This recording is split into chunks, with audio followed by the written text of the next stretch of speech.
Bom dia. Bom dia. Hoje vamos iniciar uma explanação do Cristo. Vou fazer uma leitura aqui. Modo de fazer.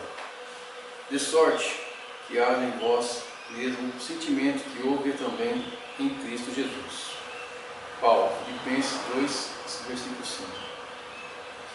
Todos fazem alguma coisa na vida humana, mas raros não voltam à carne para desfazer quanto fizeram. Ainda mesmo a criatura ociosa que passou o tempo entre a inutilidade e a preguiça é constrangida a tornar a luta a fim de desintegrar a rede de inércia que teceu ao redor de si mesmo. Somente constrói, sem necessidades de reparação ou corrigência, aquele que se inspira no padrão de Jesus para criar o bem. Fazer algo em Cristo é fazer sempre o melhor para todos, sem expectativa da remuneração, sem dizentes, sem mostrar-se, sem exibir superioridade, sem tributos de reconhecimento, sem perturbações. Em todos os passos do Divino Mestre, vemos-lo na ação incessante em favor do indivíduo e da coletividade sem pretender-se. Da carpintaria de Nazaré à cruz de Jerusalém, passa fazendo o bem, sem outra, para além da alegria de estar executando a vontade do Pai. Exalta o vintém da viúva, e louva a fortuna de Ezequiel, com a mesma serenidade. Conversa amorosamente com algumas criancinhas, e multiplica o pão para milhares de pessoas sem alterar-se. Reergue Lázaro do sepulcro e caminha para o cárcere com a atenção centralizada nos desígnios celestes. Não te esqueça de agir para a felicidade comum na linha infinita dos teus dias e das suas horas. Todavia, para a ilusão, te não imponha o fel do desencanto, ou da sociedade, ou da solidariedade, ajuda a todos indistintamente, conservando, acima de tudo, a glória de ser útil, de modo que haja em nós o mesmo sentimento que vive em Jesus.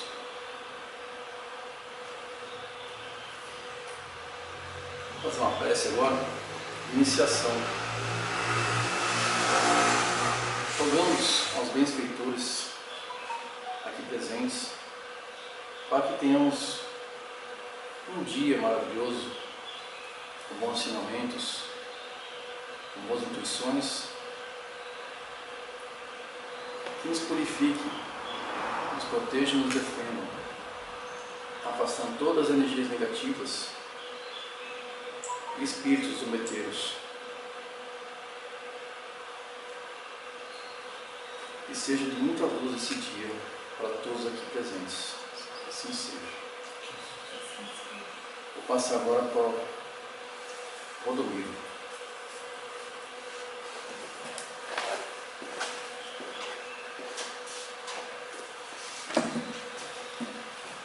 Bom dia, irmãos e irmãs. Esse dia que se inicia para nós, vamos trazer algumas mensagens do Evangelho segundo o Espiritismo, capítulo 1, parágrafo 3º, item 3º, sobre a fala do Cristo na sua vinda ao planeta Terra. Jesus disse: não vim destruir a lei, mas cumpri-la, desenvolvê-la, dar-lhe o verdadeiro sentido. Quando nós ouvimos essa fala de Jesus, para nós entendermos bem a essência dessa fala, nós temos que retornarmos um pouquinho na época de Moisés. Antes da lei mosaica, nós podemos até observar pelos filmes antigos que nós assistimos, como é a aplicação da lei da época. cada tribo tinha sua identificação de leis. Cada tribo tinha um Deus que ele adorava. E essas leis não eram regimentadas, tão ajustadas junto com a população. Cada um tirava dessas leis de acordo com a sua ideologia e sentimentos e aplicava na sua vida, criando aí uma população robusta em termos de conceito, de disciplina morais. Depois vem Moisés, unificando essa lei, trazendo uma lei mais rígida, mais completa, idealizando um Deus único. Mas tinha que ser uma lei severa, porque trazia culturalmente uma lei que aquele povo trazia em si. Era um povo ainda muito endurecido dentro das suas propostas de vida.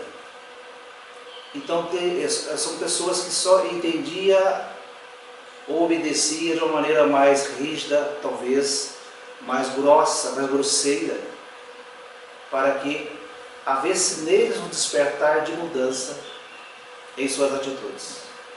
Então Moisés traz leis severas, leis punitivas, aonde essas criaturas elas eram obrigadas a cumprir as leis, porque da maneira qual elas aplicavam as leis sobre outras pessoas, essa mesma lei aplicava contra ela.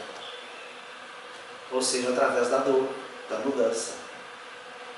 Proibido aí a maneira qual as pessoas açoitavam as outras, porque da mesma medida que tratavam as outras, também elas eram tratadas. Então nós observamos aí que quanto às leis de Moisés, propriamente dita, ele, ao contrário das leis de Jesus, ele modificou profundamente as leis, quer na substância, quer na forma.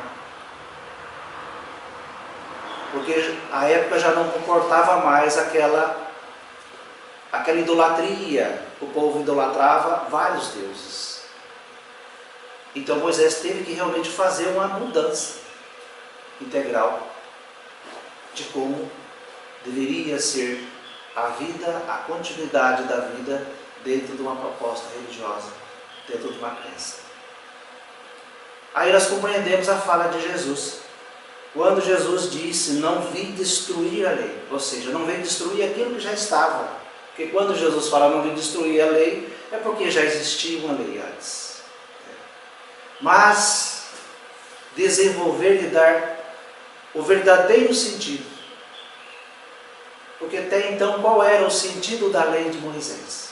Olho por olho, dente por dente.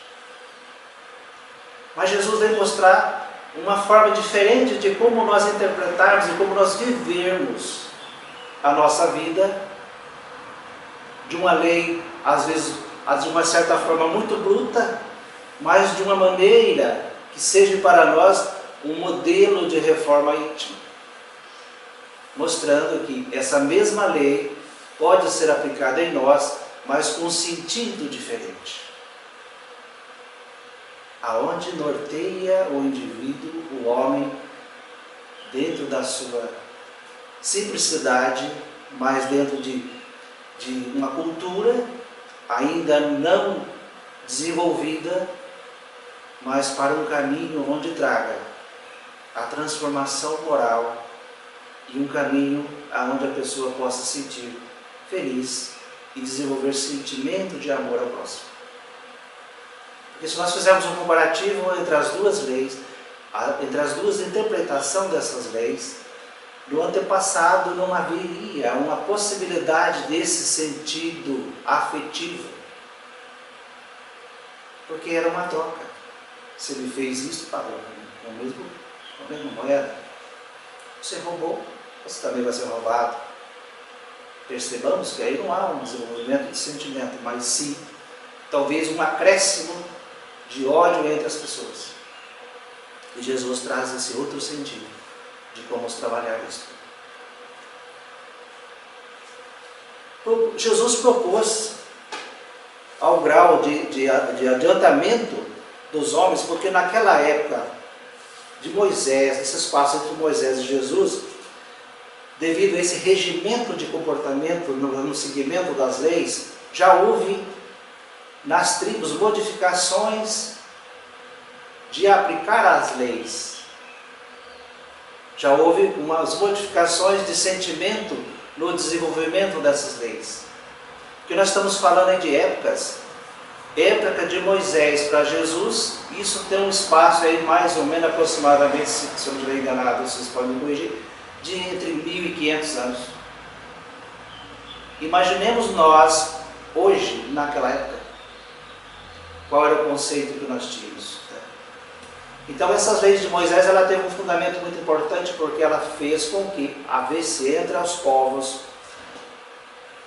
aquele regimento de aproximação, para que, dentro do entendimento de cada pessoa, de cada elemento, de cada idade de espírito que ali habitava fisicamente, já havia-se um despertamento para uma nova semente ser semeada.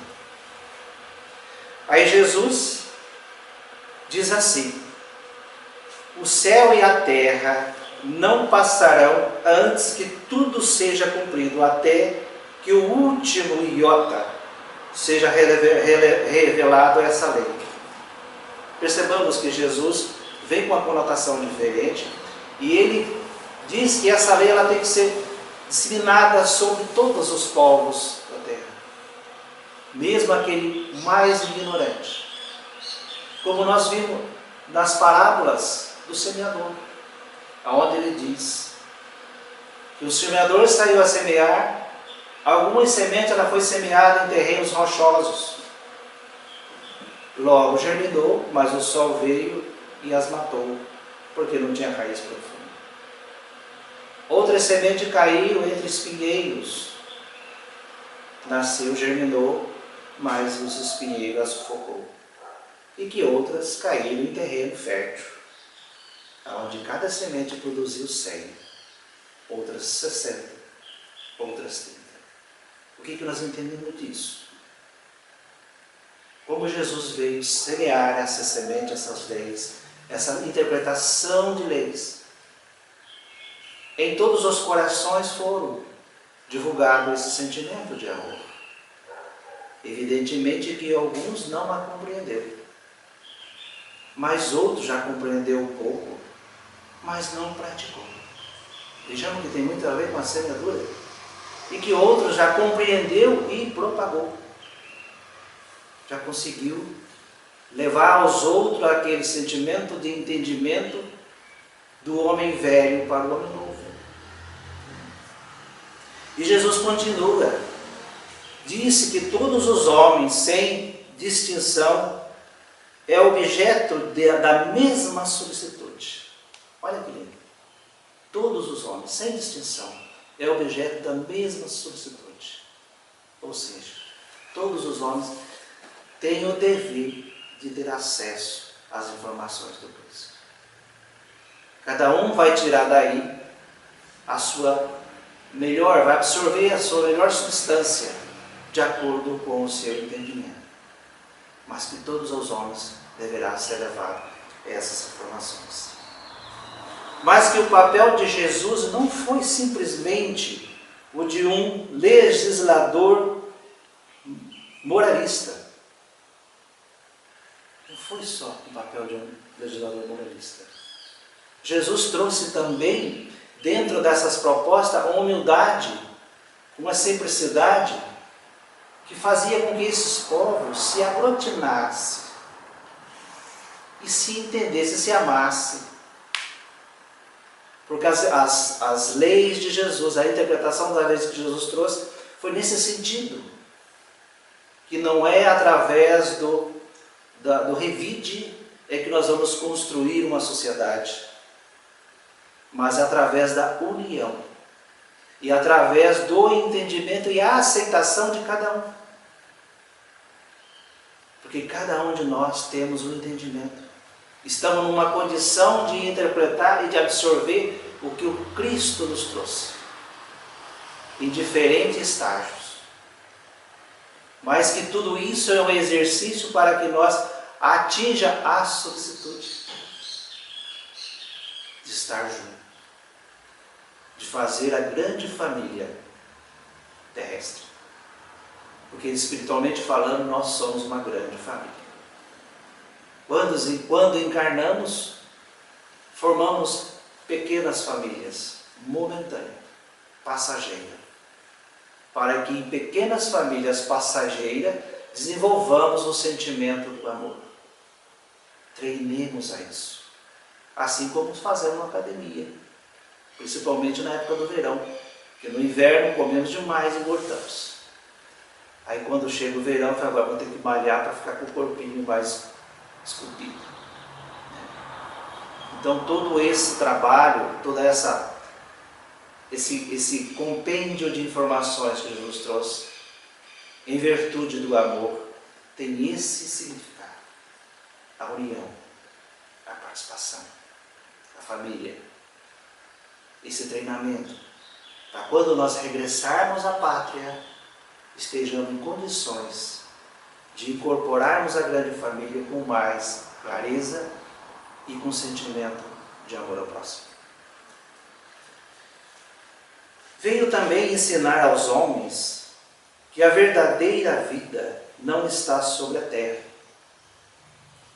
Que a terra ela é para nós um educandário. Podemos dizer que ela também é um grande hospital. O que nós percebemos nos hospitais? Quais são as pessoas que lá estão? Os doentes. E que nós somos doentes. Veio também nos trazer que nós somos uma grande escola. Quem vai à escola vai para quê? Aprender. Então nós estamos aprendendo. E veio também nos trazer que a Terra não é um ambiente permanente para nós, mas é esse educandário. Estamos transitando, que estamos desenvolvendo em cada reencarnação um protótipo novo de vida. E é desse protótipo novo de vida é que nós vamos fazer esse compilado de reencarnações e fazendo aí as nossas avaliações.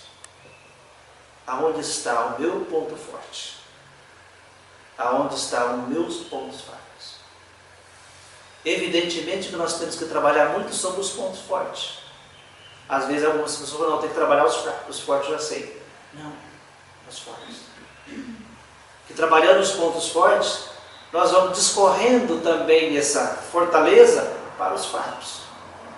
Imaginemos uma vasilha onde você vai depositando água, até ela chegar à boca. E você continua alimentando. E vão morrer, ela transborda. Na medida que ela vai transbordando, ela vai invadir no meio. Então nós temos que trabalhar nossos pontos fortes, para amenizar os pontos fracos. Essa é a função. Jesus disse muitas coisas por parábolas, porque nem tudo poderia dizer, porque ainda os corações não tinham a fertilidade de receber. Olha que bonito. Muito a ver com a parábola do semeador. Os corações não tinham fertilidade de receber.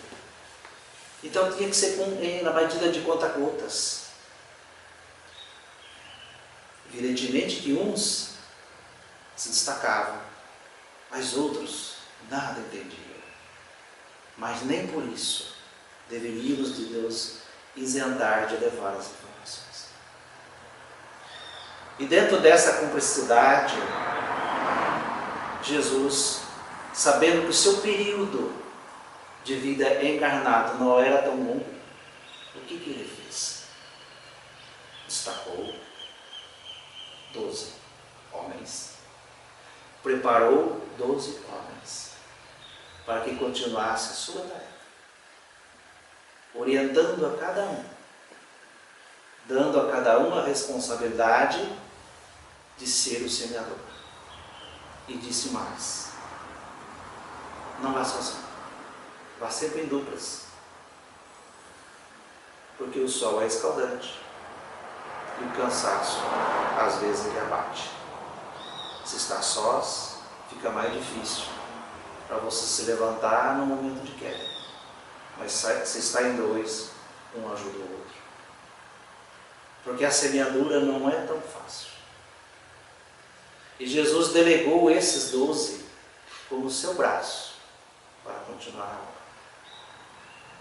Pegando por base nisso, nós compreendemos, quando estamos na doutrina espírita, o nosso dever como espírita. Porque nós somos esse elo, somos esse braço. E temos que estar ancorando aqueles que procuram a doutrina espírita. Porque são irmãos ainda que foi semeada a semente, mas ainda o terreno não estava ainda fértil.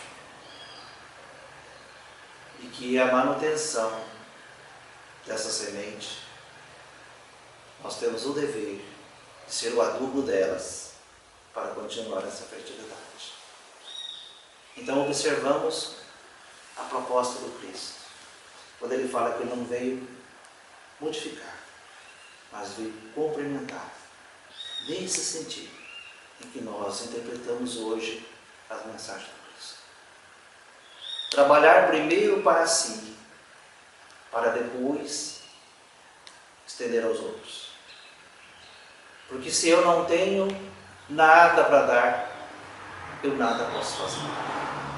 Mas se eu adquirir, tive a bonança de adquirir o conhecimento, de trazer esse desenvolvimento, de ter a oportunidade de ter aceito o convite do Cristo para o trabalho, eu também tenho o compromisso e tenho a responsabilidade de levar adiante essas informações, de ser o adubo. Jesus disse que nós somos o sal da terra. Aí nós observamos o que produz o sal da terra, os diversos sabores dos frutos, dos alimentos que nós consumimos. Se nós somos o sal da terra, há uma grande herança em cada um de nós, em benefício de nós mesmos e de outras pessoas. Observamos uma grande floresta, onde há uma diversidade de frutos. Cada fruto, ela está ligada à mesma terra, mas cada fruto tem sabor diferente. Cada árvore exala cheiros diferentes. Isto quer dizer, em relação a nós, que cada um de nós somos um espírito individual, que buscamos dentro do nosso sentimento a essência daquilo que aurimos durante toda esta jornada.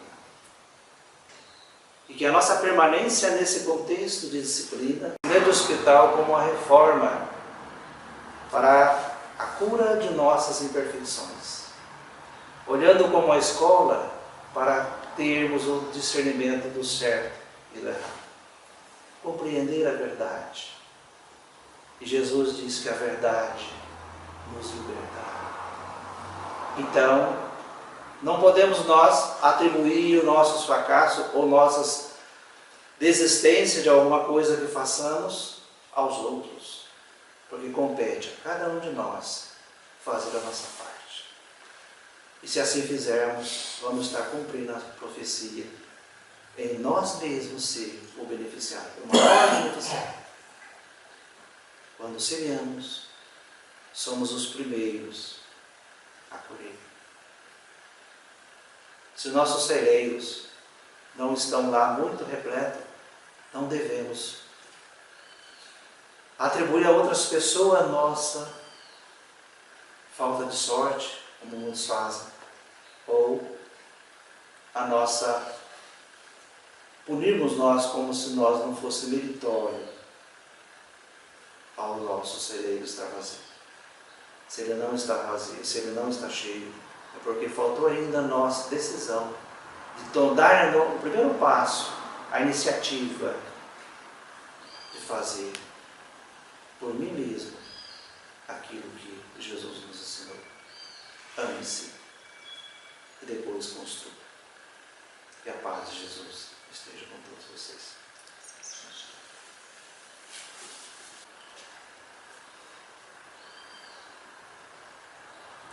Vamos fazer uma prece de encerração.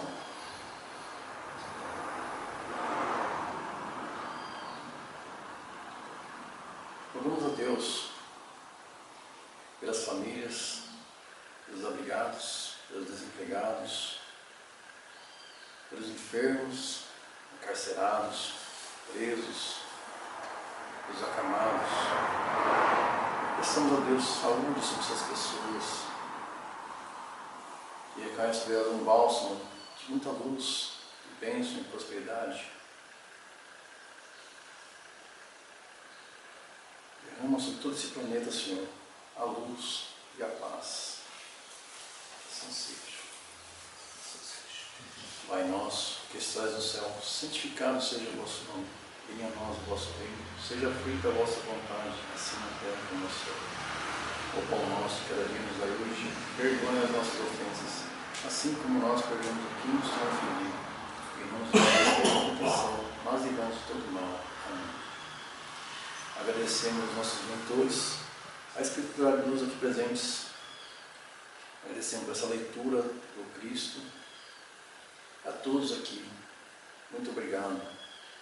Graças a Deus por esse dia que se inicia. Obrigado a todos. Que assim seja.